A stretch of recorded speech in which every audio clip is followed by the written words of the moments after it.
for that introduction, wonderful introduction. And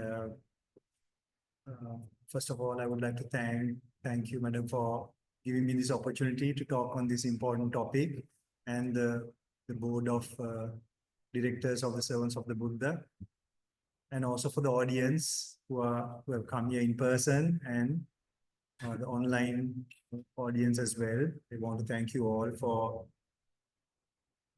taking the time to listen to this talk.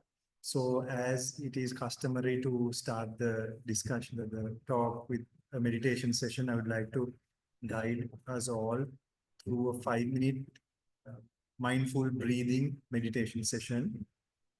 I will set the timer and maybe a few words of motivation, and we can meditate, focus, or start our meditation. So I'm setting the timer for 5 minutes. So let us obtain a comfortable posture, keeping the spine straight, as has been the advice of the Buddha, as according to the sutras or the Satipatthana Sutra. And bring your awareness to the present moment, to the sensations of your body.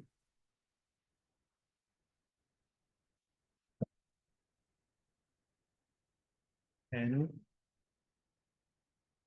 gently divert your awareness to the process of breathing, the in-breath and the out-breath.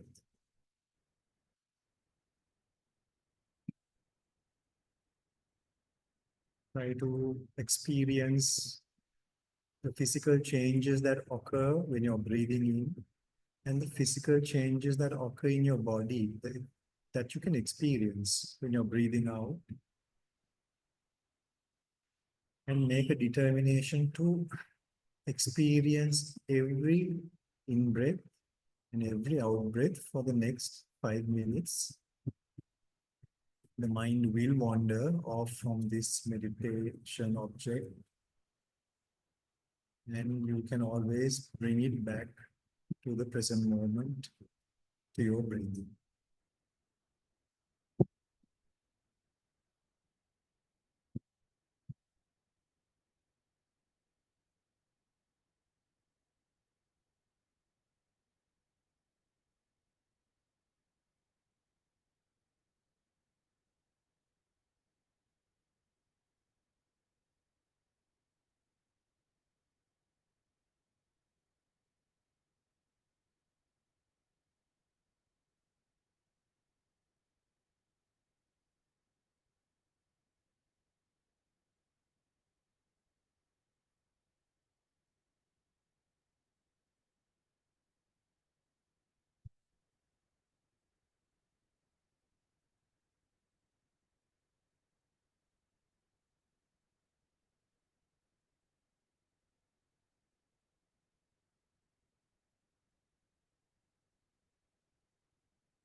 Right, thank you very much.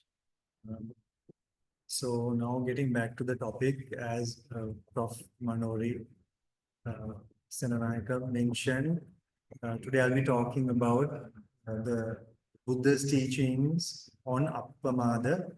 I won't be able to cover all the teachings, but the idea is to go through some of these sutras so we uh, get an idea about the context in which this word has been used. By that, we can get an idea about, some sort of idea about the meaning of Appamada. Um, so as we all know, the Buddha renounced uh, the worldly life at the age of 29 and embarked on this quest or this journey to find the path to liberation, to freedom, to find the way to end all suffering.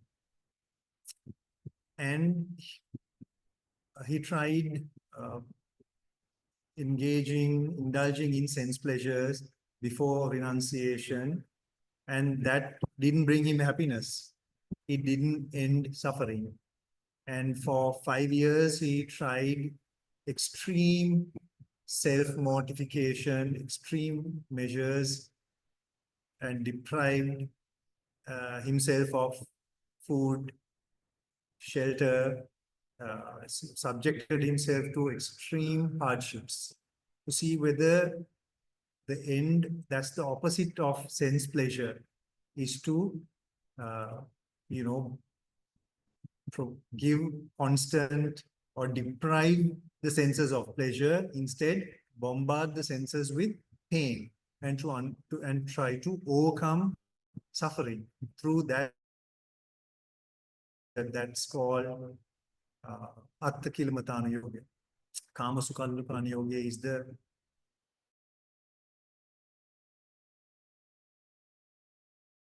after about 5 or 6 years, the Buddha realized I have to tread the middle path, not sway to extremes, and through the Anapanasati, the breath meditation,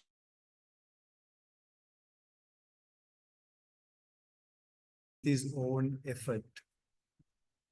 And for 45 years, he expounded the Dhamma, he shared the Dhamma, taught the Dhamma to the world, and he sort of revealed, he found this path, a path to end suffering, a path that when embarked on leads to freedom. So all his teachings for the 45 years, we all know that, has been documented and preserved in the Pali canon for over 2,500 years. And the last days or the last few months of his existence, there's a sutra called the Mahaparinibbana Sutra in the Digha Nikaya that entails, or it contains, the major milestones that he went through during the last few months. So anyhow, the last teaching, the last few words uttered by the Buddha before his passing was Vayadhamma Sankara Appamadena Sampadeta. So this word comes in his last teaching. So that gives us an idea about the importance of this Pali word. And when translated to English, it's translated as mindfulness. There are several words: vigilance, diligence, and heedfulness. These are several words that are used to describe this Pali word Appamada. I'm not sure whether a single word can capture the essence of what this means, but nevertheless, these are the words that have been used when translating into the English language.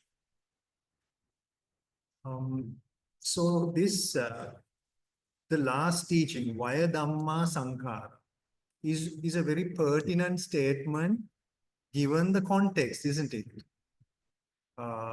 This was the Buddha at the moment of his passing away, telling his disciples, telling his followers to be that Sankhara is formations or fabrications.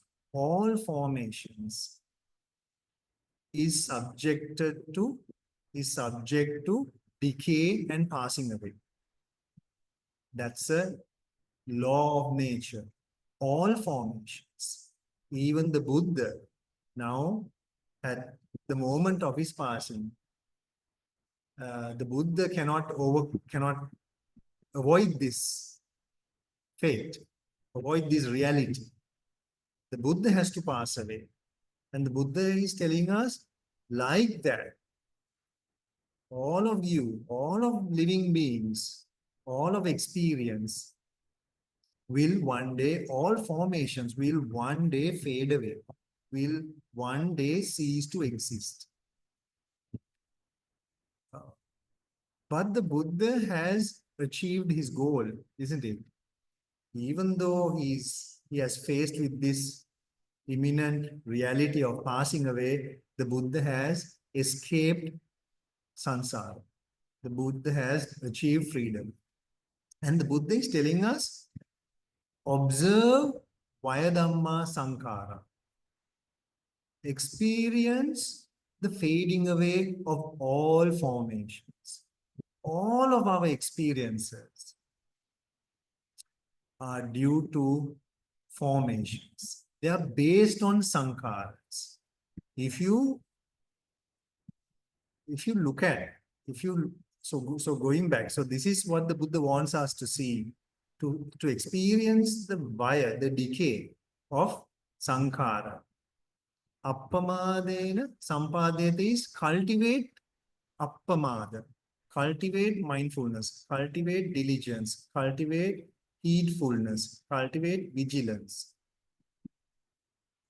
If you look at the dependent origination, which explains how things come to be, and the root cause of how things come to be, and how suffering happens through the creation of greed. So all these have been mentioned. All these links have been mentioned, have been included in the 12 links of dependent origination. And it starts with ignorance. Ignorance or avidya leads to sankhara. Why do we create what we want to create? Why do we see things the way we want to see things? It's because of ignorance. And we create our reality. We do not see the reality, but we create our own unique reality. So avidya leads to sankhara. Avidya in us leads to sankhara. Sankhara leads to vijnana. So even consciousness is born through sankhara, through fabrication. Even the consciousness, even vijnana is a form. And perceptions, they are all sankhara. We create them. Vedana, sanya. Vedana is feelings, sanya is perceptions, and these factors are called mano sankhara, mental formations.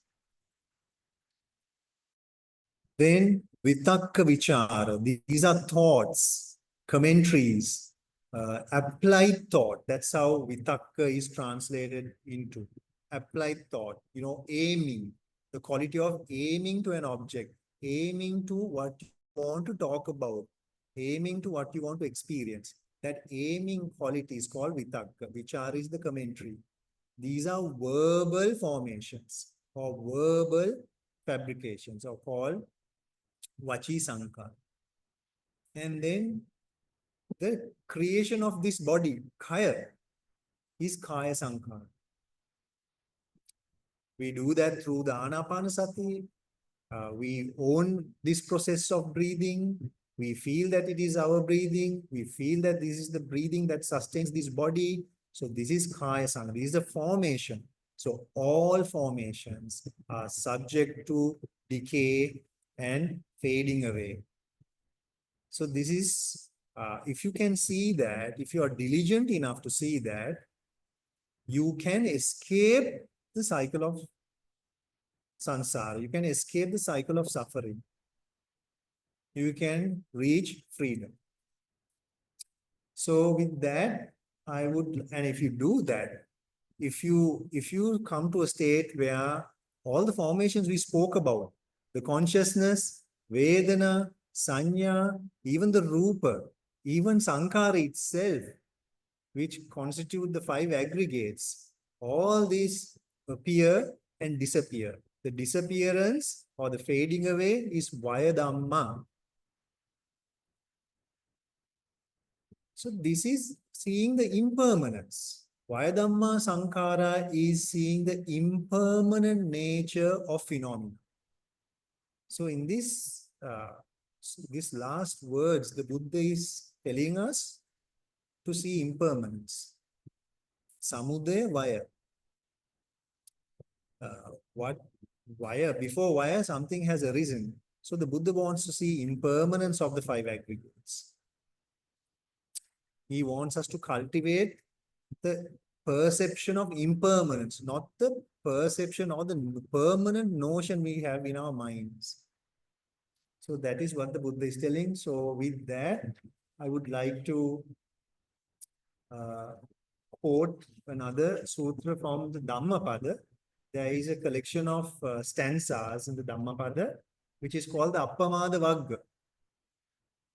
And I'm sure you've all heard what I'm going to say. And this is the first stanza of the Appamada Vagga. Appamado amata padam, pamado machuno padam, appamatta namiyanti, ye pamatta yata mata.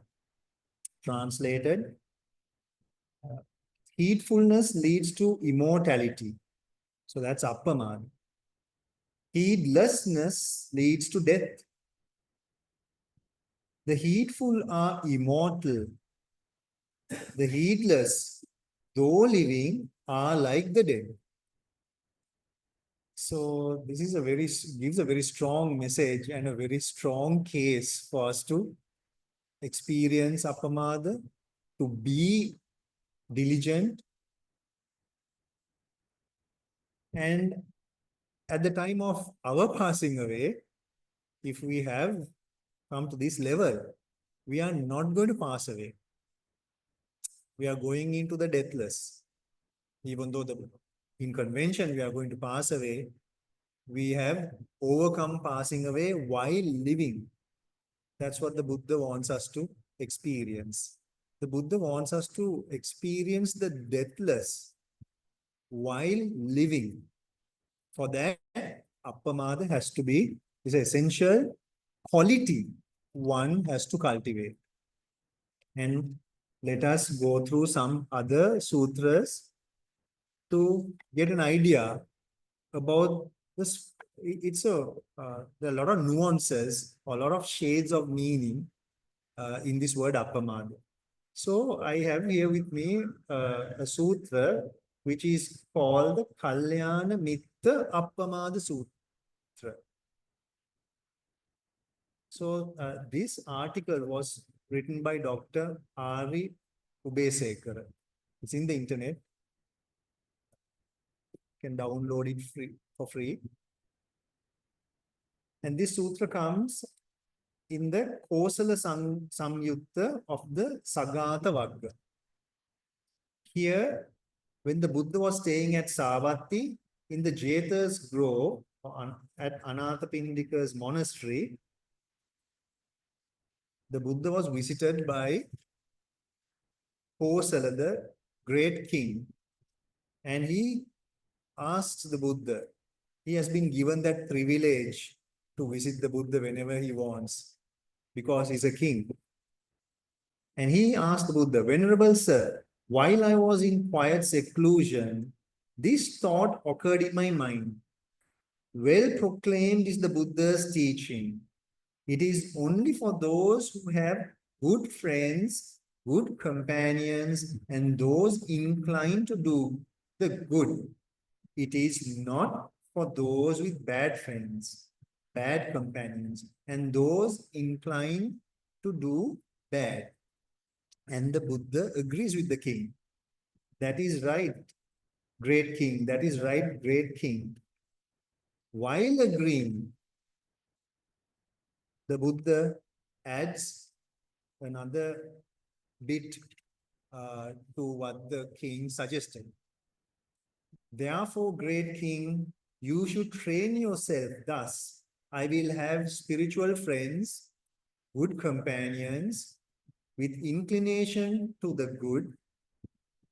Great king, having spiritual friends, good companions, with inclination to the good, you should live a life based on one single factor of diligence in wholesome deeds. So you should lead your life based on one single factor of diligence in wholesome deeds. So here, diligence is Appamada. Appamada, so not to be late in, not to delay doing or engaging in wholesome deeds. That's what the Buddha says here. So that is a broader meaning of Appamada, where any wholesome deed or kusala dhammas, if you're engaging in those activities, you're being diligent. And if you're not, when the opportunity is there, you're being negligent. So that's the meaning. And the Buddha goes on. Great. And the Buddha gives the advantages, explains the advantages to the king. Great king, when you live a life based on diligence in wholesome deeds, the ladies in your palace will follow suit thus. The king lives with diligence, supported by diligence. Now we should also live with diligence, supported by diligence. So there is an influence. It's a good influence to the individuals around him. Great king, when you live a life based on diligence in wholesome deeds, your subordinate kings will follow suit.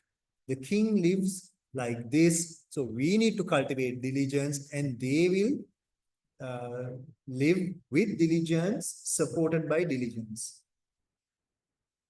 Great king, when you live a life based on diligence, the members of your forces will follow suit. So the same thing, they will also become diligent. Great king, when you become diligent, the people in your towns and villages are going to be diligent. So you see, even for a country, even to have just ruling or yahapalana, appamada is an essential quality which has to come from the top. So, and if it comes from the top, the Buddha explains here beautifully how it spreads to the villages, to the common man, to the citizen of that country.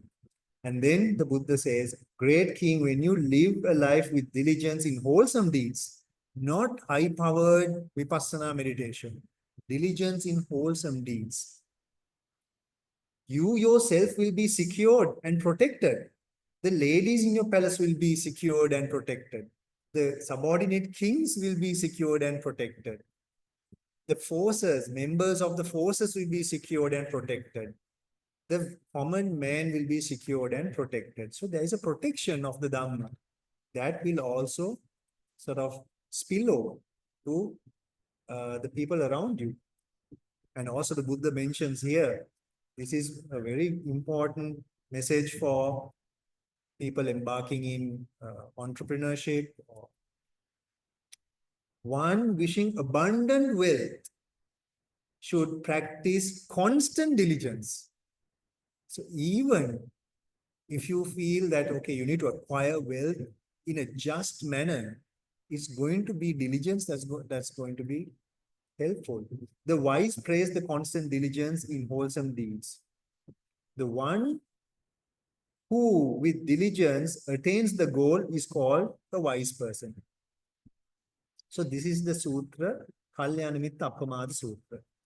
And now we'll move on to another sutra so we get a better understanding.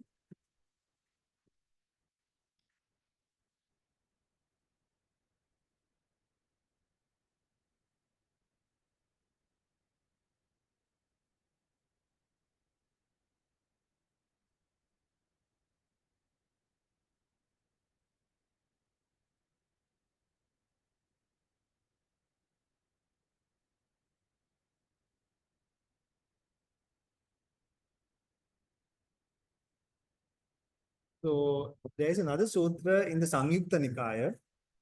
Again, it's called the Appamada Sutra. So again, King Kosala comes to meet the Buddha. And this time he asks,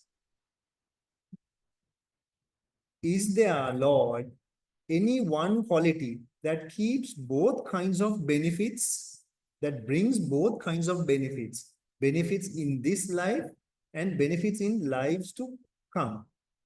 And the Buddha says there is one such Dhamma that will bring benefit in this life and the life beyond. And that Dhamma is Appamada, or diligence. In this translation, the word is given as heedfulness. And the Buddha gives an example. Just as the footprints of all living beings with legs can be encompassed by the footprint of the elephant's footprint is declared to be the supreme among them in terms of its great size. In the same way, heedfulness is the one quality that keeps both kinds of benefits secure. Benefits in this life, benefits in lives to come. Also, the Buddha says, for one who desires long life, health, beauty, heaven, noble birth, lavish delights one after another, the wise praise heedfulness in performing deeds of merit. When heedful, wise, you achieve both kinds of benefits in this life and the lives to come. So you see, it's not only high-powered vipassana, seeing anicca, dukkha, anatma. Appamada is essential for that, but even before that, to lead to gain a successful life, to have a successful life, you can be diligent in wholesome deeds. That's the key thing, that to focus on wholesome, meritorious deeds. And the last sutta here,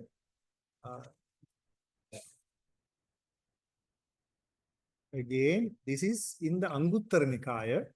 Again, it's called the Appamada Sutra. So the Buddha gives 10 parables or 10 examples to understand Appamada. I think this is also very important. To the extent there are animals, footless, two-footed, four-footed, many-footed, with form or formless, percipient, non-percipient, or neither percipient nor non-percipient, the Tathagata, worthy and rightly self-awakened, is reckoned the foremost among them. The Tathagata is the foremost being.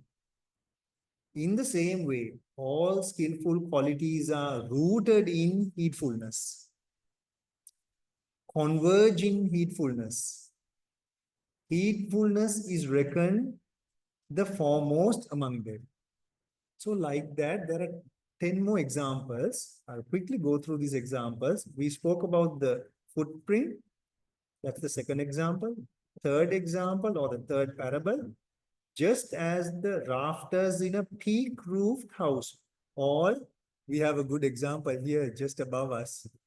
Just as the rafters in a peak roofed house all go to the roof peak, incline to the roof peak, converge at the roof peak, and the roof peak is reckoned or is believed to be the foremost among them. In the same way, all skillful qualities are rooted in Appamada. So Appamada, for you to come to us to come to a state of Appamada, all skillful qualities will be required. So all skillful qualities can be found when a person is in that state of mind. Courage is there, mindfulness is there, wisdom is there, faith is there. So all these qualities are there in that state of mind. And when you are in that state of mind, you are doing vipassana.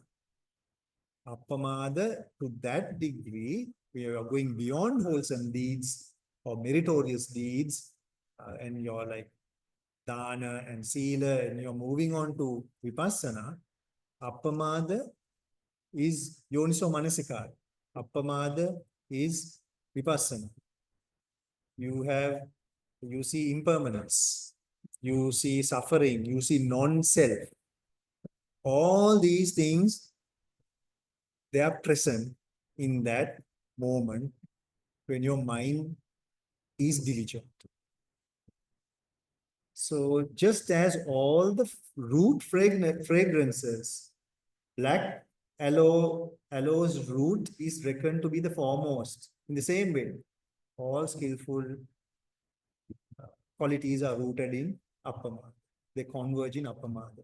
Just as all of wood fragrances, red sandalwood is reckoned to be the foremost. Just like that, all wholesome qualities are rooted in diligence. Just as all flower fragrances, jasmine is reckoned to be the foremost of the fragrances. Appamada is considered to be the foremost wholesome trait or the wholesome quality. Just as the town princes fall subject to a wheel-turning emperor, he's like a great emperor, and he's the foremost. All the others are lesser importance. Likewise, they are all important, but they are all under this great wheel-turning emperor. Likewise, all wholesome deeds fall under this big umbrella of Appamada. Just as the light of constellation does not equal 1/16th of the light of the moon. Buddha is very specific to even quantify the comparison. 1/16th of the light of the moon. The moon is reckoned to be the foremost. So likewise, Appamada is the foremost. Just two more parables.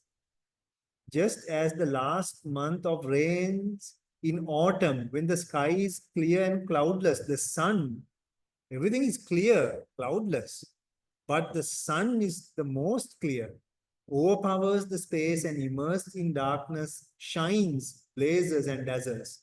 So the sun is the foremost of all things that can be seen. Just as the great rivers such as the Ganges, the Yamuna, Achiravati, Sarabu, and Mahi all fall onto the ocean. They all converge, they end in the ocean, the great ocean. So the ocean is the foremost of all these vessels or all these collections of water. Likewise, Appamada is the foremost. And now we'll go back to Dhammapada, a stanza that I want to share with you. Again, you would have heard this.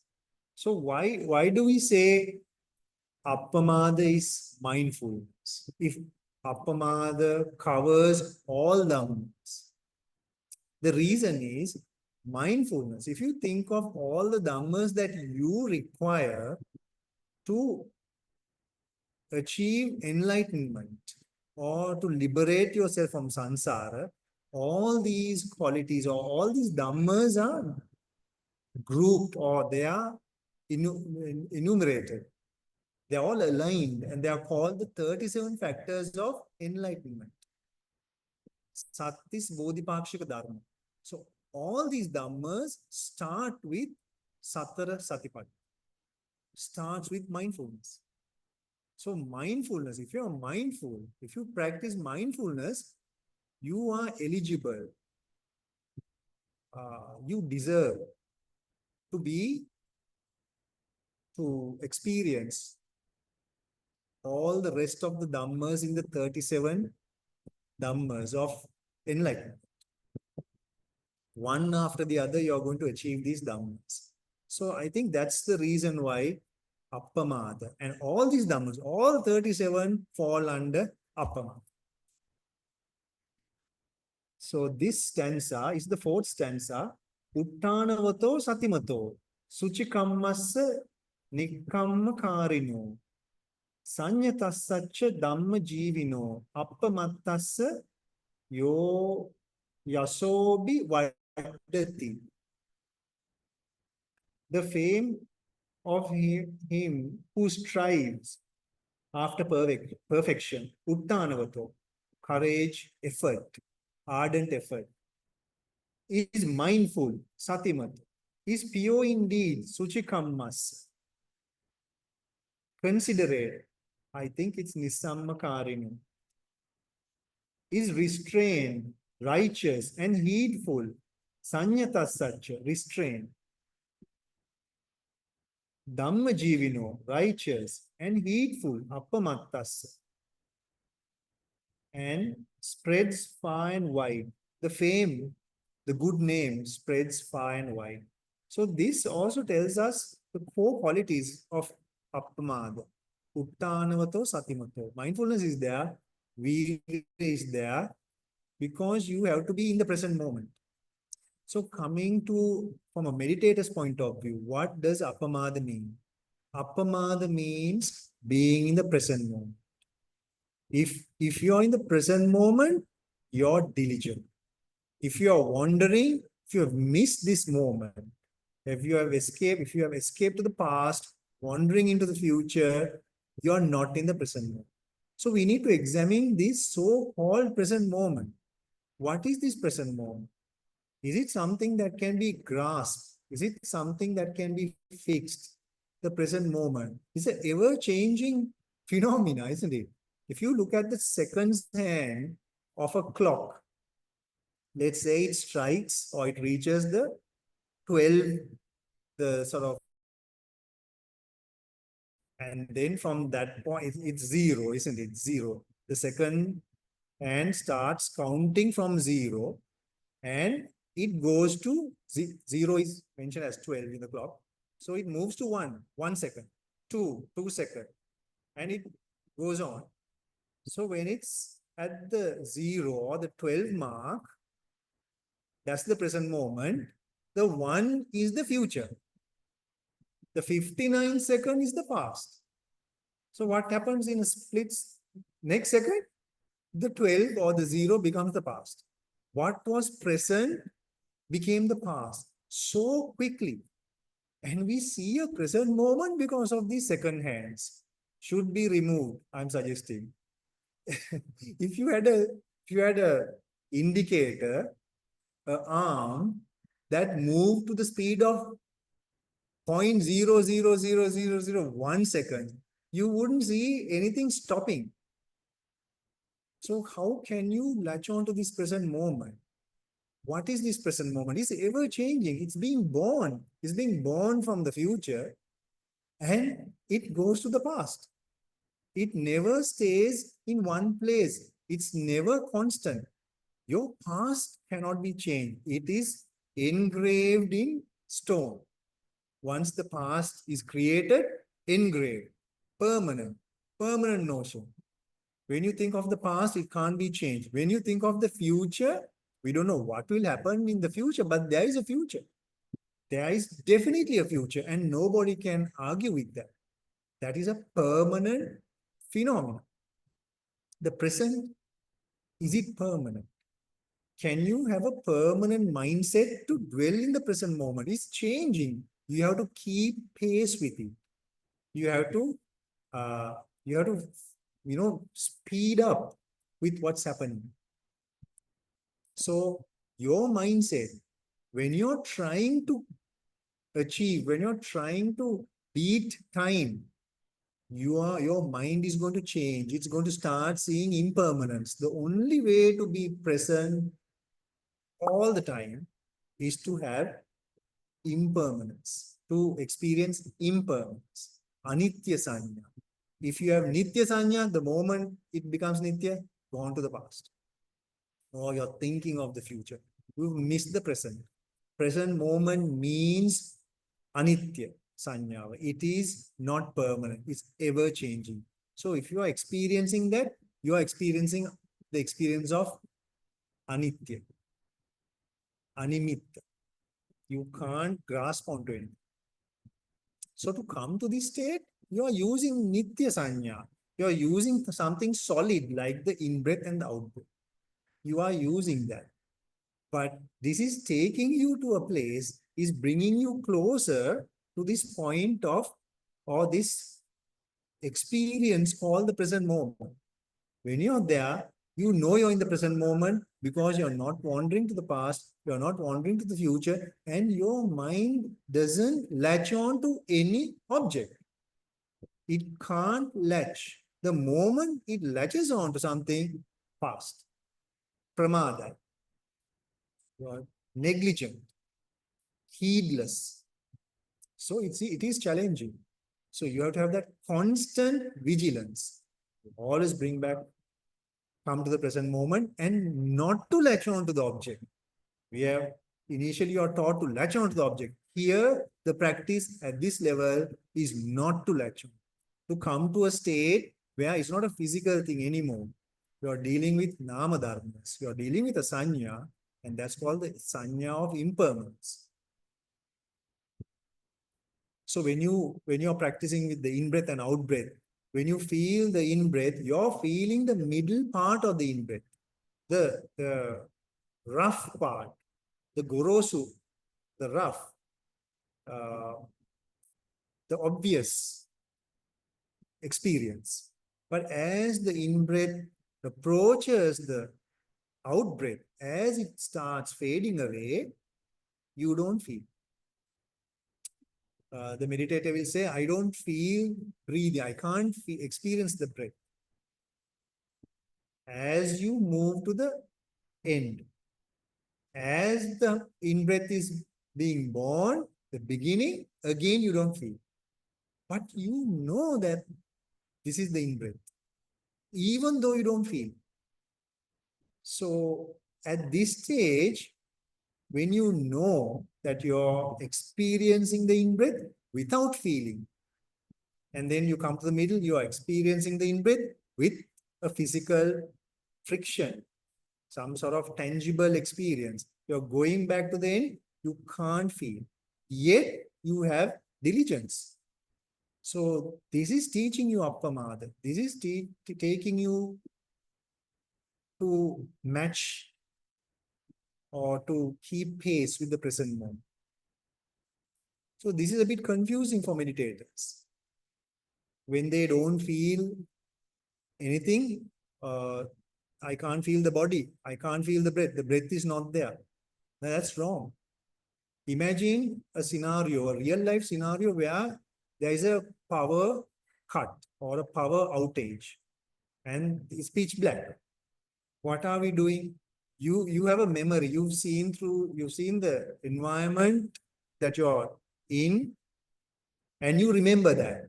Pitch black comes on, you're tapping into your mind, the mind base, the memory of how furniture was, how things, but now you want to reach to a torch, to a light source, to your phone. Now you have to move your body. And how are you doing that? You are going to, with outstretched hands, isn't it? In the dark, you're trying to feel for any object. And you're guided by what you feel and what you don't feel. When you feel emptiness, you know that there's nothing. You're not thinking of that emptiness. You're not feeling anything. But even though you're not feeling anything, do you say, I've lost my body? No, you don't say. You know very well that this experience is coming through the body. Body is experiencing a phenomena of emptiness 100%. Body is present 100%. There is no way you can say, my body is disappearing if you don't feel the breath.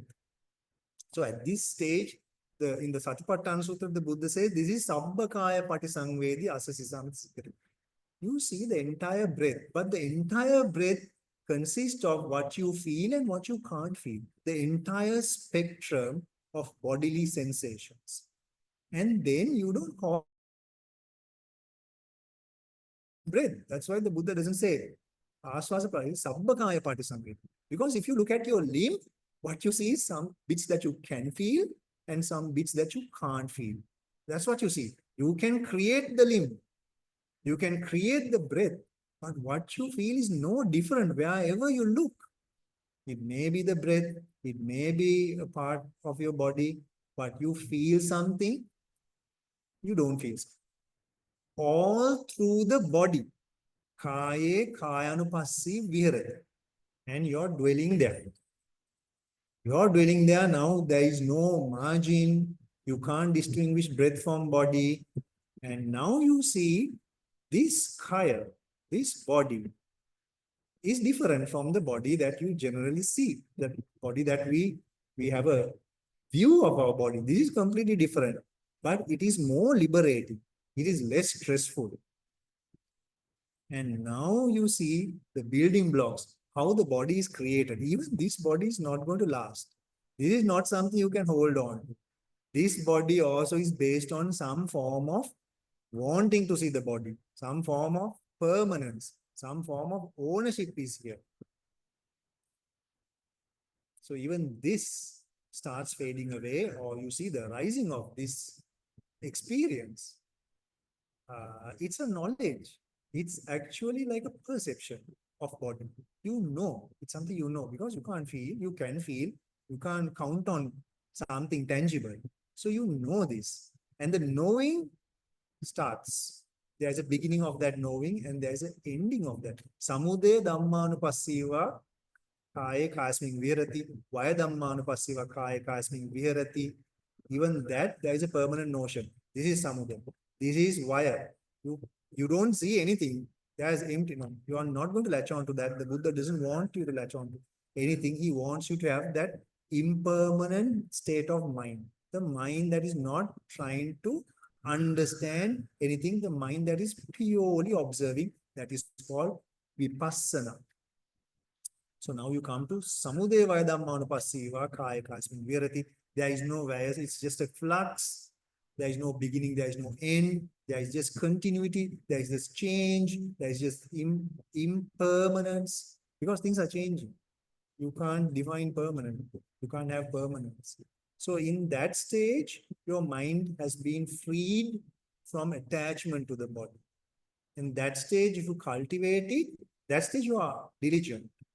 At the highest level of diligence when you are practicing Kayanupassana. And that the Buddha mentions. Anissitocha viharati, nacha kinchi loki upadhyati. So that stage you are anissitocha. That is impermanent. So it's something that you are open up to. It's like a different, like a window opening, that experience. And then you get used to that experience and that becomes your object. That object is not having object, not latching on to something. So I hope that made sense. How it is done is through latching on to things and seeing how all these things that you latch on to is constantly evolving. If you follow that, you're brought to a stage where when you're trying to keep pace with the present moment, what's happening in the present, that's what you're constantly doing. You're analyzing, you're in the past. You're understanding, you're in the past. What happened, you're in the past. So you're not doing that. You're using your ardent effort to not do that and to just see, inquire, see. So effort is there, mindfulness is there. What you get is Appamada. What you get is impermanence. What you get is inability to hold on to anything if you're in the present moment and you can't even call it a moment. It's an experience. It's an experience that is liberating. So with that, I would like to end this talk. And I think we have half an hour more. Yes. Right. Please, if you have any questions, to send it over to your chat box.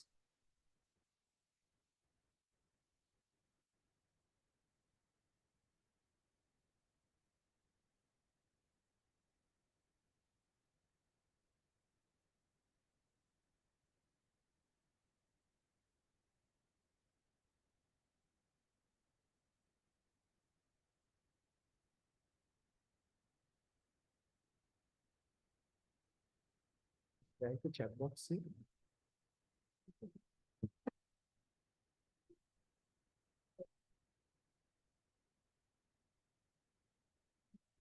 Yeah, one, say one. Two.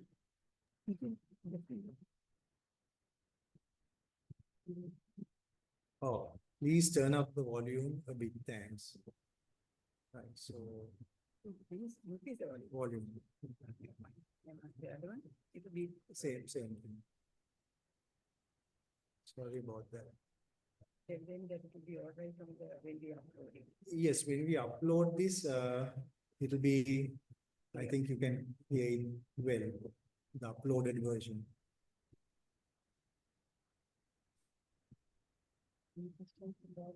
Any questions from the audience?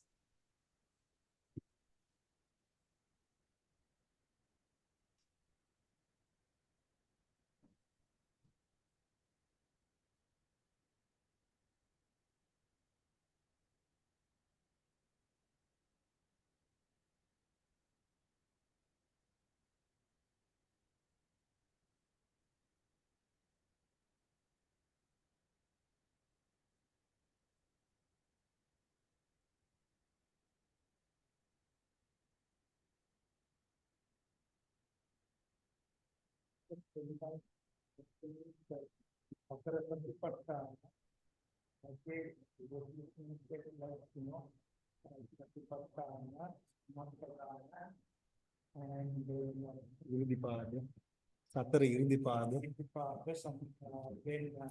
Pancha Indriya, Pancha Bala, Sapta Bojjanga, And they are directly connected to how they step up. Can you just explain if you have an idea? Yeah, whether it's a direct step, whether you, so the question is the 37 factors of enlightenment. Do you move on from one to the other? So it's for the ease of understanding, it's being aligned in that sequence. But what you have to do is the Satra Satipatthana. If you do the Satra Satipatthana, you're going to come to a stage where your effort is going to get, cultivate or grow to the level where you are having Satra Samyak Pradhana Virya. Appamada is that when you are diligent, you are having virya. There is no unwholesome tendencies. So you have had the effort to do away with unwholesome tendencies and to create a wholesome state, and the effort to continue that wholesome state. That's Appamada. And also you are at the same time preventing unwholesome states from appearing, and you continue to prevent unwholesome states from, whatever appeared is gone, but you are also preventing unwholesome states to appear. So it is the 4 foundations of mindfulness that is going to take you up all these 37 levels. You practice the 4 steps of mindfulness, this you repeatedly, and at one point you are going to reach the 5 faculties or Pancha Indriya: faith, effort, mindfulness, concentration, wisdom. And when you have those 5, you are going to again practice the four foundations of mindfulness. So that's the core teaching that is going to result. All the others are a result of repeated practice of mindfulness. Repeated practice. Bhavita Baudika.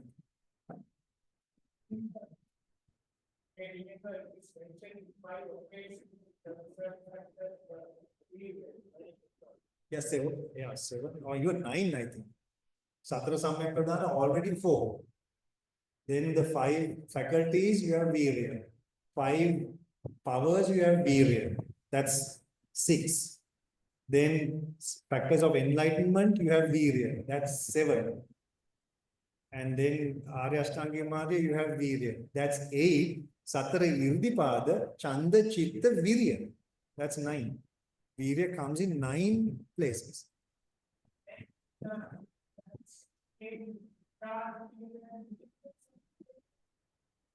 There is a lot of teaching on that. I'm not very conversant on the distinction.